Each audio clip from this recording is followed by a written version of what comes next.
queridos alunos, espero que todos estejam bem. Eu sou a professora Julie Schultz, especialista em comunicação e oratória e também em educação corporativa, e hoje daremos início à unidade 5 da nossa apostila, que fala sobre os aspectos comunicacionais. Vamos aprender então a entender como que funciona toda a parte fisiológica dessa região aqui, que é a região da fala, a região da boca, saber como que funcionam esses processos para que tenhamos mais sucesso ainda dentro da nossa comunicação. Vamos começar? Prepare aí o seu cafezinho, prepare aí a sua água e vamos começar um estudo bem aprofundado hoje. Vamos lá! É muito importante a gente entender que quando nós falamos, nós movimentamos boa parte da nossa boca e outros órgãos e outros músculos também, órgãos e músculos também. Então é muito importante que a gente tenha esse conhecimento fisiológico de como que funciona o processo da minha fala, o processo da minha comunicação. Acompanhe aqui comigo. Quando o emissor ele executa a ação física da fala, diversos músculos da face se movimentam. Se você nunca reparou, dá uma olhadinha quando você fala, se você não teve a prática ainda de ver como é a sua comunicação, olha no espelho, grave uma comunicação sua, uma história que você esteja contando, ou até mesmo uma apresentação. Além de você praticar o autofeedback, você também vai entender como que funciona a movimentação da sua boca, como que funciona a emissão da sua fala, de uma maneira mais aprofundada. E a gente pratica aí o autoconhecimento. Vamos continuar aqui. E internamente, a laringe e as cordas vocais também são acionadas e entram em movimento. Então esse é o momento de nós exercitarmos as nossas cordas vocais e também, principalmente, prevenir qualquer tipo de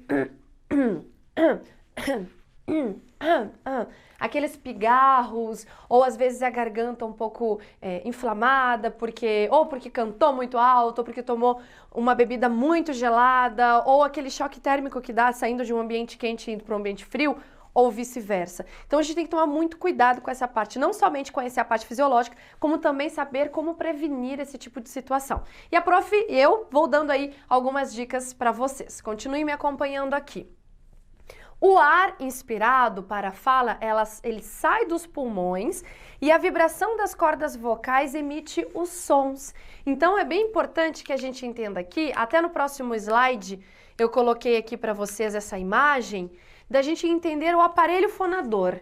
É muito importante deixar bem claro também aqui, meus queridos alunos e alunas maravilhosos, é muito importante deixarmos claro que eu sou especialista de comunicação oratória, então eu trabalho com toda essa parte de desinibição, de articulação da fala. Meu trabalho é muito próximo com também o trabalho de um fono, porém, eu não cuido da parte fisiológica. Então, se você identificar durante as nossas aulas que você tem aí algum ponto que precisa ser melhorado, desenvolvido, e como, por exemplo, o frênulo, que é essa parte aqui de baixo da nossa língua, que alguns conhecem de uma forma bem popular, bem coloquial a definição, conhecem como freio da língua. Vocês já escutaram falar? Freio da língua, nós chamamos de frênulo, ok? Então o que que acontece? Tem pessoas que têm um pouquinho mais curtinho, tem pessoas que têm longo demais, e sabe aquelas pessoas que conseguem colocar a ponta da língua lá na ponta do nariz? Já viram isso? Se você consegue, maravilha! Essa pessoa tem um pouquinho mais de extensão no frênulo, então ela consegue alcançar o músculo até a ponta do nariz. Tem pessoas que falam um pouquinho mais assim para dentro. Então essas pessoas que falam um pouquinho mais para dentro, normalmente é um pouquinho mais curto. Tem gente que faz até, alguns casos, uma microcirurgia que dá para você cortar, ou eu vou deixar para um fono especificamente explicar isso para vocês. Mas existe como você, caso você identifique aí um problema físico mesmo, então é interessante e indico vocês que procurem um fono ou uma fona para que, uma fonodióloga, falei fona, corrigindo, uma fonodióloga, para que vocês tenham aí esse trabalho um pouco mais aprofundado que já não entra dentro da minha atividade profissional, tá bem? Então eu trabalho bastante com fono, também trabalho trabalho com atividades que o fono pratica e indica para os seus pacientes, mas a prof trabalha com algo um pouco mais superficial, mas no sentido superficial físico, tá bem? Não algo tão interno como seria, no caso, um trabalho de uma fono que trabalha com a saúde da voz e toda a parte fisiológica. Então é bem claro, bem interessante deixar isso bem claro para vocês. Então tudo que envolve aí linguagem corporal, postura, fala, isso que a prof está explicando aqui para vocês, tá dentro da minha atividade profissional. Mas se você identificar algum problema físico, é importante que você vá direto consultar com um especialista que trabalhe esse ponto específico que vocês tenham identificado. Combinado? Vamos continuar aqui então. Por que a prof está falando isso? Pausa para a aguinha. Não tinha acabado de falar? Por que a prof está falando isso? Porque tem pessoas que me perguntam: ai, prof, eu tenho a língua presa, é possível fazer tal coisa? Ah, prof, eu tenho que eu tenho que retirar as minhas tonsilas, mais conhecidas como amígdalas, Isso aí vai direcionado para uma outra área, que é a área médica. Tá bem? Então vamos deixar bem claro essa parte. Agora se você falar: ai, prof, eu tento falar uma palavra, tento, parece que minha língua enrola, não dá certo. Então venha comigo que eu te ensino técnicas para ajudar você a desenrolar a língua. Acompanhe aqui com a prof. O aparelho fonador, nós temos o nariz, a faringe, a laringe, a traqueia, nós temos os brônquios, os pulmões e os alvéolos. E aqui abaixo nós temos o diafragma, que é o músculo que nós já falamos sobre a respiração diafragmática, lembra lá naquele outro vídeo? Então ele fica nessa região aqui e auxilia muito o oxigênio e os pulmões aqui, a entrada dos pulmões, do oxigênio nos pulmões, corrigindo. Vamos lá, continuando. Depois, o som que foi produzido na laringe é articulado pela língua e lábios até sair pela boca, que é o que está acontecendo agora, por exemplo, com a prof. E o que finalmente produz a mensagem que será escutado pelo receptor. Então é muito importante que a gente entenda qual é o caminho da nossa fala, da nossa comunicação, quais são os órgãos, quais são as musculaturas, o que é necessário para a minha comunicação estar sendo realizada. Aí o aparelho. E aí nós vamos conhecer que os principais órgãos que compõem o aparelho fonador são os pulmões, a laringe, então fixa aqui com a prof, cordas vocais e glote, que é aquela mais famosa campainha, tá bom? Cordas vocais e glote, boca, lábios, dentes e língua e o nariz. Por isso, a saúde do organismo precisa estar em equilíbrio. Antes de chegar nessa parte aqui, eu quero que vocês prestem atenção aqui comigo, porque eu vou ensinar um exercício bem interessante para vocês. Quando nós estamos num estado de ansiedade, quando a gente está ali produzindo muita adrenalina e não consegue controlar, uma dica que eu sempre dou para vocês também é nós exercitarmos a face. Porque normalmente nós fazemos atividade física, mas nós fazemos do pescoço para baixo. Dificilmente alguém busca exercitar do pescoço para cima.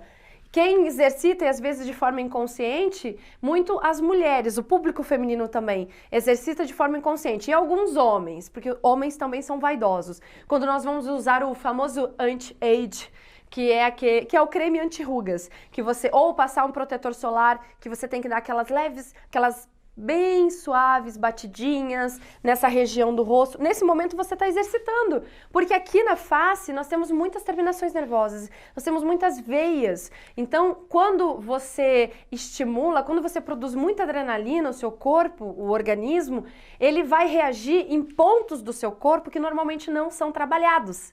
E por quê? Porque na mão você consegue controlar, por mais que ela comece a suar. Nos dedos, quando os dedos inquietos, você consegue parar. A perna você consegue segurar. Mas, já viu aquela situação quando a pálpebra começa a tremer? Que começa a ter aqueles espasmos? Ou quando essa região aqui da sobrancelha começa a pulsar?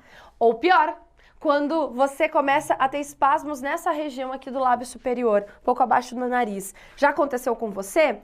Se aconteceu com você, ou pode ser o consumo excessivo de café ou de chá que contém cafeína, como por exemplo o chá preto, esse chá matilhão que a gente toma, ele contém uma determinada quantidade de cafeína. E se a gente tomar demais, se nós tomarmos demais, realmente o corpo vai ter aquela sensação de pulsar de forma involuntária. Então, para evitar esse tipo de situação, tem um exercício que eu adoro fazer e agora todos nós vamos fazer em casa, que é o exercício da careta. E quanto tempo eu tenho que fazer esse exercício, prof? No banho. Quando você acordar pela manhã e for tomar o seu banho ou realizar a sua higiene, o que você vai fazer? Na hora de lavar o rosto, você vai fazer esse exercício aqui. Foca na prof. Não fique com vergonha, gente. Sabe por quê? Porque pensa que eu estou fazendo aqui para quantos alunos? Imagina quantas pessoas a prof está mostrando esse exercício. Então pensa que o meu lado aqui está um pouco mais... estaria um pouco mais difícil se fosse essa questão de timidez. Tá bem? Então vamos lá. Começa aqui com a prof.